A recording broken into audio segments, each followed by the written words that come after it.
I am very blessed. ನಮ್ಮ ದೂರದ ಸಂಬಂಧಿ ರಿಲೇಟಿವ್ನೇ ಲವ್ ಮಾಡಿ ಮದುವೆ ಆಗಿದ್ದು ನಾನು. ಅವಳು ಇನ್ನೂ ಪಿ ಯು ಸಿಲಿ ಇದ್ಲು. ಪಿ ಯು ಸಿಲಿ ಇದ್ದಾಗಲೇ ಕ್ಯಾಚ್ ಹಾಕೋಬಿಟ್ಟೆ ನಾನು. ನಾನು ಇಂಡಸ್ಟ್ರಿಗೆ ಅವಾಗ ತಾನೇ ಬಂದಿದ್ದೆ. ಸೊ ಲವ್ ಮಾಡಿದ್ವಿ, ಮದುವೆ. ನಮ್ಮ ದೊಡ್ಡಮ್ಮ ಒಬ್ರಿಗೆ ಫೈನಲ್ ಸ್ಟೇಜ್ ಕ್ಯಾನ್ಸರ್ ಇತ್ತು.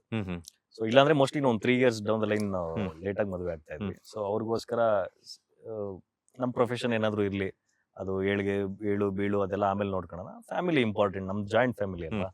ಅವ್ರಿಗೋಸ್ಕರ ತುಂಬ ಚಿಕ್ಕ ವಯಸ್ಸಲ್ಲಿ ಮದುವೆ ಮಾಡ್ಕೊಂಬಿಟ್ಟೆ ನಾನು.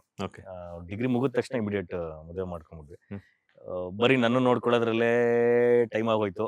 ಅಷ್ಟರಲ್ಲಿ ಇಮಿಡಿಯೇಟ್ ನಮ್ಮ ಅಜ್ಜಿಗೋಸ್ಕರ ಟಕ್ ಅಂತ ಮಗು ಮಾಡ್ಕೊಂಡ್ವಿ. ಮಗು ನೋಡ್ಕೊಳ್ಳೋದ್ರಲ್ಲೇ ಟೈಮ್ ಆಗೋಯ್ತು.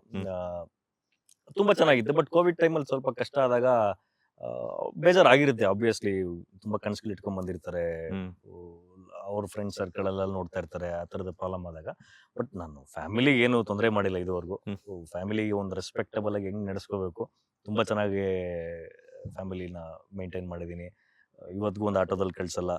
ಸೊ ಅವ್ರಿಗೇನು ಒಂದು ಒಳ್ಳೆ ಟ್ರಾನ್ಸ್ಪೋರ್ಟ್ ಹೋಗೋದಕ್ಕೆ ಬರೋದಕ್ಕಾಗಿರ್ಬೋದು, ಹಬ್ಬಗಳಿಗೆ ಏನೇನು ಬೇಕೋ ಅದೆಲ್ಲ ಮಾಡೋದಾಗಿರ್ಬೋದು, ಅವರು ಹಂಗೆ ಅರ್ಥ ಮಾಡ್ಕೊಂಡು ನನ್ನ ಕೆರಿಯರಲ್ಲಿ ನನಗೇನು ಇಂಪ್ರೂವ್ಮೆಂಟ್ ಆಗಬೇಕು ಅಥವಾ ನಾನು ಹೆಂಗೆ ಚೆನ್ನಾಗಿರ್ಬೇಕು, ಅವಳು ತುಂಬಾ ಚೆನ್ನಾಗಿ ನನ್ನನ್ನು ಚೆನ್ನಾಗಿ ಸಾಕೊಂಡು ಬಂದಿದ್ದಾಳೆ ಇಲ್ಲಿವರೆಗೂ.